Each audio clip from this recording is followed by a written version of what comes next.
Welcome to the homeroom, guys. I'm Type X Girls. We got Smooth. We're welcoming back Lee from the Abyss. Welcome back, Lee. And as always, we got Auntie Retta right over here.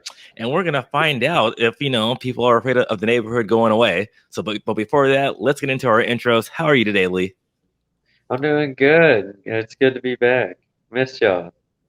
Missed you too, man. Missed the jokes, missed the insight. You can't.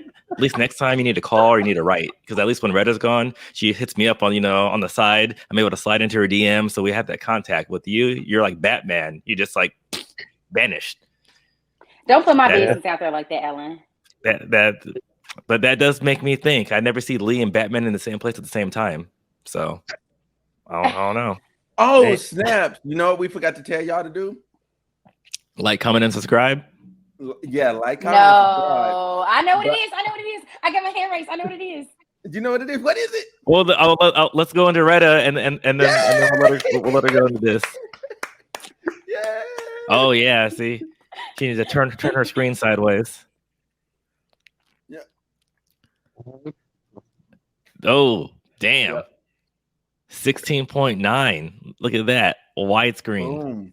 We're all uniformity. We're lovely. We're good. We're great. Okay, Retta, tell us how you're doing. I'm doing. Oh, I got my thumb over there. Okay, I'm doing good. So I'm happy to be here. I'm still a little sweaty, even though I washed my face. So y'all had to catch me after my workout, but I'm good. Just hanging out, nursing my knee back to health. You can find in self-improvement. Sorry. Wow. Every time. Wow, this man never misses. Never misses. I'm telling you, it's the drive. When you have someone bettering themselves and everything too, and then still looking great doing it and not being ashamed of it as well too. A1 in my book. Oh my god. Smooth. You know what? This is how I feel. I'm joking. Yeah. Play the outro. It's over with. Done. This video is Everybody Loves Retta. Oh my gosh. Everybody loves Retta. I was thinking of Everybody Hates Chris. I can get down with it. Oh my god! But hey, I'm doing good. Okay, y'all, I'm doing good. What is going on here? Okay, let me drop that down like that. Yeah, I'm doing good. Man, I was up pretty late. Y'all know. Quick announcements: October 30th. Interview with Emmy Award-winning director Antrell Terry will be out on October 30th. Let's you know go. what I'm saying? Edited by this guy, because I had to fix my fingers. Because I was gonna go this, and I was like, "No, he's over here." Nobody fixed. You know what I'm saying? It might be edited by Type X Media, but it was inspired by Auntie Retta. Oh my gosh! What is this? The Fast series? The Fast series? Hey, they used to kill me. There was some. The last one was with Paul. This one is from Paul. Like, yo, what the fuck? Hey. Like, y'all are milking this. It's family. Leave that man alone. He is dead, bro. The power man. Power family. Okay, so on a serious note, we're about to get serious. Okay, the first topic of the day. You know what? I'm just gonna hit the screen. Let's just pull it up. That's the only topic of the day. So anyway. Oh yeah, that's right. I'm bugging. All right. Anyway, so white children suffer when kids of color are taught that they belong. It was a Connecticut Republican. Just to make this clear, this was not from a official, senator, governor, and like that too. It was from the school board campaign manager. So now she's trying to go back. Her name was Mary Beeman. She's trying to go back and kind of say it's kind of taken out of context, but we'll start with Retta. How do you feel about this, and what do you think this means to you? Well, first of all, I don't think there's too many ways that you can take that out of context, because every child should feel like they belong. So she said what she said, and she meant what she said. Now she just regrets it because she sees how many people are actually against that kind of talk. She looked like she got beat with a broom. But I only read like the first segment, like that like top portion. That's all I read. But Yeah, that tells you everything you need to know. Like, that's her quote right there too. Helping kids of color feel they belong has a negative effect on white, Christian, or conservative kids. So now, okay, so children of So- color are not so Christian. children of color can't be Christian. Children of color can't be conservative. Well, no, this goes to my point. So no, let's keep on rolling. But Lee, go ahead. Sound off, my man. No, my man. let's finish. go ahead, Retta. Oh, no, so she sounds completely ignorant. I feel as though that some people, some Caucasian people, not all, because I know a lot of different people, but I feel like some people that think like this is because they feel like they are going to be losing something if you allow a different race to gain something, and that's not the case. The point is for all cultures, backgrounds, religions to feel like they have a voice, that they feel equal. And some people literally, but that's how you point out the people who are racist. Because if she has a problem with children of color feeling like they belong, she does not want equality for all our children. That's just that's pretty black and white to me. That she sounds ignorant. That's it. Facts. All right, go ahead, Lee. So Lee sweats. He's sweating. I ain't sweating. I ain't worried about this. This ain't talking about me. This is talking about this old white lady. Gary Beeman. But yeah, like I've like heard conversations like this too. It's like the type of people who claim not to be racist but say ignorant shit all the time. Like they just be talking out their ass. Like like she like I don't know why she would even bring that up even if she didn't mean it. Like what the fuck? Like you're on media and you said that shit and you expect not to have any backlash at all? That's kind of like I'm kind of confused. It's like the fucking like man, let me get my thoughts together. Or um like so okay, I had this conversation with my dad and like my dad's a pretty progressive person, but he can say some ignorant shit in like this case like my dad had gotten off of social media for a while because like he was just tired of like seeing the whole Black Lives Matter thing. He didn't completely understand the whole concept of it, so he was just saying some ignorant shit. I was like that. Well, it's the fucking case. There's 400 years that just hasn't been recuperated, and it's still affecting generations today. So it's getting blown up a lot today, and people are still making a movement. And I think this bitch is going through the same shit. She just don't quite understand why the uproar is happening. I think it's just a lack of information. She's just saying stupid shit. Well, I'm gonna say straight up. Listen, she's fired. She got to be fired. Like you got to distance yourself from her. If you the school, the campaign, whatever she a part of, you got to distance yourself from her because she is a live grenade and the pin is pulled. Walk away. Run. The school board will have to put out a statement. The school board is going to have to pull out a statement saying that they don't agree with her. They're not going She to. no longer works here. That's what you're going to get. That's what you're going to get. You're going to get. She no longer works here. She tendered her resignation as of whatever date. We don't know this person. We don't know this woman. Like it's just so ridiculous. Like that comparison that she did to say that like even being Christian you're losing, that just shows that you don't even understand Christianity. Like you've never even picked up your Bible and seen that he like God literally created everybody. That means he loves everybody. He literally said, I love man. I created him just a little lower than Abe. So that means he loves everybody. Like, and for you to make that ignorant statement means you don't read your Bible. Okay, so that's first. That's my first challenge to what's her name again, bro? Oh, Mary Beeman. Mary Beeman. So Mary Beeman, I have 3 suggestions for you. 1, get off social media. Don't talk to media at all. Okay, become a hermit for the next 2 years. You need a break. You need a break. Two, very important. During that break, you're going to pick up your Bible and you're going to start at Genesis 1:1, and you're going to go to Revelations wherever it ends, and you're going to read that thing the whole time you're in isolation, so you understand your own religion.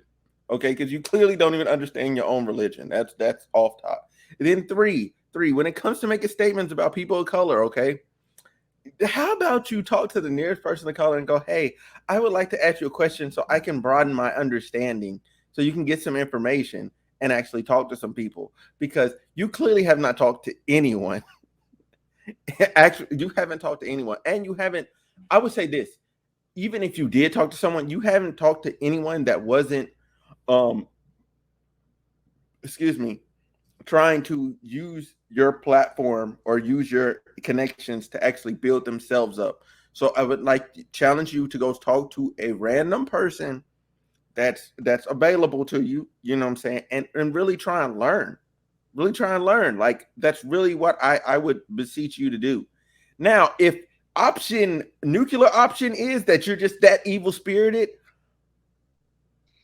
I hope you play in traffic. That's the best way I could put it. Oh, fuck. Damn. Translations are hard on. Well, I'm gonna say that she's not going anywhere, and the school district's not gonna go ahead and freaking make a statement. Really? Because already in Texas, they suspended a principal because they thought that he was teaching critical race theory, and that's what this all goes down to. I heard about that. There you go. And wait, is Connecticut as conservative as Texas? Yeah. The thing is, it's not about being conservative. It is not. Retta hit it on the head. When people are afraid that they're going to lose their inherent advantage, they're going to do anything to defend it. Unfortunately, the thing is, Connecticut has a lot of rich people, and I'm not even going to say rich white people, rich people. And rich people like their money. Rich people want to keep the status quo so they can keep their money. It's not inherently evil. People just do what they want to do to keep their advantage. And the AMC shit, dude, that's happening like live. Like the AMC shit with Citadel and Robin Hood. Yeah. That's like another perfect scenario of the rich trying to keep the poor down. So they're manipulating the fucking market. Those are the same shit. Different situations, same fucking shit. Yeah. So that's what it is. And so they're saying, and it's like, I want to know who these children are that are offended, because now they're saying that their minority friend, whether it's, so kids of color, whether it's a Hispanic, whether it's their black friend, whether it's a freaking Native American, or Asian, who feels that now, hey, we belong here too. How is that going to hurt? How is that going to hurt their feelings and make them suffer, unless you're saying, hey, they're taking stuff away from you? And I think that's the way that they're trying to spin it. And now they're trying to say, oh wait, well, it was misread, and and we didn't mean it that way. And it's like, no, bull crap, because now you're doing the social norms. We're saying kind of like what we talked about on that other panel. It's, hey, open opportunities for everybody. Make it so, hey, you know what? So if you're black, you're whatever, you don't have to only dribble a ball. You don't only have to be an entertainer. You don't only have to freaking sell drugs. You could go ahead and do this. So now they're saying, hey, that they belong, and it's you have opportunities here as well. They're like, oh no, we don't want that, because now our inherited advantage, because if you change the stereotype and you take away that negative connotation, you open up more doors for everybody. And and it can't only be the black community or minority communities. It needs to be everybody. And now that we have, I'm sorry to put Lee on blast, we have people like Lee, allies on there, that say, hey, and even Lee, to a certain extent, Lee's dad. where he's like, he's very progressive. He wants to do this. He doesn't understand that, but they're willing to go ahead and learn stuff, and Lee's willing to explain that. So then it turns on a light bulb for his dad. And then now his dad's like, oh, okay, I kind of get this more. Let me go help him be more of an ally. And they're trying to make that social divide now to say, hey, don't. And now instead of trying to be racist, he was trying to say, oh no, it's also Christian and conservative kids as well, because doing this isn't Christian, doing this isn't religious. And that's what we are. And the thing is, we have to realize that we're not a religious country. We never have been. And if you want to be a religious country, there's two events that are directly related to religion that no one wants to look at. It's slavery and the Salem witch trials. So if we want to go take, get the church and state and put them back together, a lot of people aren't going to like it. And people, they go ahead and they forget about that. But like I said, Mary Beeman, she said she's not going to back down. She has the support of people. Unfortunately, there's a lot of people who think that she didn't do anything wrong. And right now, people are afraid to expose America's ugly side. And I'm not saying, the United States is a great country. America is a great country. I'm not going to lie. We all have opportunities because we are in the United States. Can it be better? Can it be improved? Yes, it can be. Can we go ahead and make it better by learning from our past and changing new directions, or new directives? Yes, we can. But unfortunately, it seems like there's a group of people that don't want to do that, and they're trying to hide it. And pretty much critical race theory, you learn how certain laws are able to go ahead and they're unfair, and maybe not just to race, just different social classes. And that's what critical race theory teaches too. And it's like, hey, it's not really about race. It's about social classes, and a race is a really good, easy identifier of social classes, unfortunately. And that's what happens. And people, they're afraid to say that, hey, at one time we were bad, and we need to learn so we can fix it so we don't make the same mistakes twice. And people, they're afraid of that. And that's what people get upset about. And it's like, hey, because I know I'm a good person. Have I done questionable things in the past? Yes.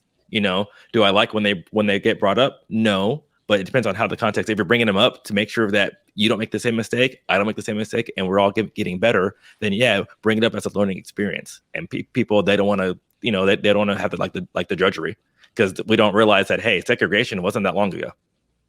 Nope. It wasn't. It really wasn't. Like, it wasn't. My parents, people are alive. My parents are in their 60s. Exactly. My parents are in their 60s, and there's a lot of things that they remember, and I have to keep that in mind when I'm discussing things with my parents, because for them, it those things happen in their lifetime. So when I'm bebopping around here happy about A, B, C, and D, they are kind of like standoffish, like, I don't know if I agree with that, or explain it more. So I have to educate and say, well, now in today's time, we, A, B, C, and D. But for the United States themselves, like, anything that makes the majority of the United States feel uncomfortable, they want to forget about. The only thing they want us to remember all the time is 9/11. And for the people, the viewers who are watching, I'm saying this in front of 3 people who fight for this country. So I don't mean it in a disrespectful way, but that's the only thing this country wants us to remember. But 400 years of slavery, they want us to sweep that under the rug. The Trail of Tears, they want us to sweep that under the rug. Like that's not how it should be set up. And I just think that people, change is going to make people uncomfortable. People don't like being uncomfortable, even in their everyday lives. So it's an uphill battle. It's going to continue to be an uphill battle, and it's really no different than what was going on back then. It's just now it's more social media based. You have more technology. You have a different way to go about being more racist. You can hide it. My dad said something that at first when he said it, I was kind of like, wow, that's wild. But then after I thought about it, I was like, he kind of has a point. He was like, I liked it better when, people were publicly racist. And I said, why? And he said, because now people can hide it. It could be your next door neighbor. You never know. They could be on these, on the computer, on the internet, saying this, that, and the third, and you'll never know that it was them. He said, now they have something to hide behind. He said, I'd rather them be racist to my face, so at least I know who to watch out for. Yeah. And I was like, at first I was, oh, daddy, blah, blah. And then after I thought about it, I was like, I mean, he kind of has a point because at least Yeah. you know what you're dealing with. And it was a harsh truth to hear, but I felt like I needed to hear it. Like Yeah. I shared a post the other day, um, That and it short, was that like, short was fire. hmm? Was it that short? That short was fire. But go ahead. Go about your post. Oh, yeah, yeah. It definitely was something I thought about. But I shared this post the other day, and it said that this past summer, Emmett Till would have turned 73. Think Mhm. about that. And I sat there for a long time when I read that post because I was like, 73 is the age of our grandparents, or your great grandparents, but 73 is a livable age. He would have Nowadays, been somewhere having a good life. And people, when you put it in perspective like that, you're like, wow, we aren't that far off from the things that our parents and our grandparents dealt with. Mhm. Well, I will only refute one point you said because everything else I almost wholeheartedly agree with. I don't think it's anything that makes the majority uncomfortable. I think it's a select few who have the power, and if it makes them uncomfortable, then Well, they go ahead and enact that. Because honestly, I do think more often than not, a lot of people do not care, but the people in power, they care for whatever reason, and maybe it's because they're afraid of, like I said, a redefining of social classes, or a less identifiable social class, and then yeah. and then they try to put a spin on it to make them care because this lady Mary Beeman, she does know that people, and I'm just using her as an example because there's a lot of other examples that happen. She knows that there's a lot of people who are very, very religious. She knows that the country's 40% people, so she's saying, hey, think of the children and think of your religion.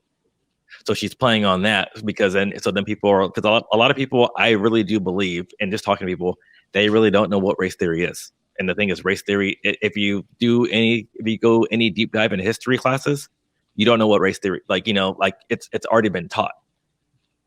like I just Critical don't race theory the isn't even what people think it is. No, that's what I mean. Critical race theory, like it's already been taught. Now it's been defined, But so they're saying it's bad for X, Y, and Z, and it almost goes back into communism and the Cold War, and people, because they said, oh, guess what? Communists, they're atheists. So now we have to go back into. Okay, No, I want to really quick for the people that watch this video. I want to define critical race theory real quick for you. Critical race theory is a body of legal scholarship and academic movement of the U.S. civil rights scholars and activists who seek to critically examine the intersection of race and U.S. law to challenge the mainstream American liberal approaches to racial justice. That is what critical race theory is. Is that being taught in school? Absolutely fucking not. It's really not. It's not. They literally just gave you a buzzword to get you upset so they can yeah, do no, something, so they can distract you from something else. no. It's what I was saying because, like I said, during the rise of communism, we were so afraid of it, and they said, "Oh, communists are atheists." So, and that's the reason why for the Pledge of Allegiance, they put one nation under God in there, because if you look at the original Pledge of Allegiance, under God was not in the Pledge of Allegiance. Before the Cold War, "In God We Trust" was not on our money. They put it on there for that, to, like you said, detract from an actual problem and get people to not, because just to identify it. So it's like, hey, we're gonna get together, and like I said, it was a buzzword, and that's why people, they think that we have, that we're a Christian country. That's like that. I don't know if this is the right phrase, but it's like I think it's deductive reasoning. Like, if you are a communist, then you must be atheist. Or no, Yeah. yeah, no. It's I like mean, if you're an atheist, you must be a communist. Yeah. Which means you're yeah. red and you need to get out of America. And that's what they were doing. But a lot of certain stuff, when you make the correlation with everything, it's been, like I said, because it's not in public schools. Because a lot of the stuff we learn, and in college and history, so it's stuff that's already been that's being taught. They're just afraid that they're saying we don't want our children to have that, and it's not even. I'm still like there with the whole concept of critical race theory is something that literally you'll see it on the internet in conversation, like people putting those two things together in your regular school setting, in your classroom, in your 50 minutes that you're in class, and they're trying to just shove you full of whatever and then give you your homework and get you to the next class. You are not getting critical race theory. No, Like, I know you're not. And, no, and but then there being a serious lack of people of color, like as teachers in general, like in a lot of areas, there's a lack thereof, especially of like male African American teachers. There's a lack thereof, because I only remember like 3 in my whole school career, but and that's then the college issue, though. there was like 4. Like No, on because the university, there was 4. No, like, see, so, but that's the issue, though, because I'm talking about, because it's not even about university. It's about no. I'm just saying that I'm I'm hitting that point because this is what happened in Texas, because you said there's a lack of black teachers in there. They suspended the black administrator, and he doesn't even teach a class, and they're accused him of teaching critical race theory when the man doesn't even have a class. Yeah. So it's like they're pulling people out. People try to cross my mom every day because she's an academic decathlon teacher. And you're like, and they're like, oh, and that's the thing. And she's met presidents. She does all this like that too. Someone is like, oh, she must be doing this, and they're like, no, she does. She's an English teacher and she has an academic decathlon. So she goes over the governing body of the country. This is what they teach. This is what I teach. And like, oh, wait, you're trying to freaking do this? And they're like, no. Like her academic decathlon class is diverse. Yeah, so I would say this to wrap and to close, okay? To wrap and to close, because we don't want to overextend our time here. Is critical race theory actually being taught in school? No. Are you being manipulated? Absolutely yes. Should you actually go home and actually try and research what critical race theory is and how it can be applied and how it's actually taught? Absolutely. So you understand what's actually being taught in your school. Maybe, just maybe, wait, this is a strange concept. Parent your child enough to know what's in their effing homework, so then you can actually see what's actually being taught. If you look at their homework, you would realize that's not being taught. And you would realize these teachers do not have the time because they're too busy trying to teach to a standardized test, so then they can reach whatever benchmark standard they need to reach so they can keep their effing job. Okay, this is about money for these teachers sometimes, okay? And it's unfortunate that it has to be that way. A lot of them really care out the bottom of their heart, but right now the system's set up to where they cannot really care. They have to teach to these standards. So therefore, you're not getting critical race theory. It's too much extra work. It's too much extra work, and it's too much extra correlation. They're going to need to bring in textbooks to teach critical race theory. They ain't got that money. Schools have been underfunded forever. Teachers ain't even getting paid right. So that's where I'm going to leave it. Thank y'all for watching. Like, comment, and subscribe. Thank you to Type X for being here. Thank you to Lee. Thank you to Untitled Chapter. We out.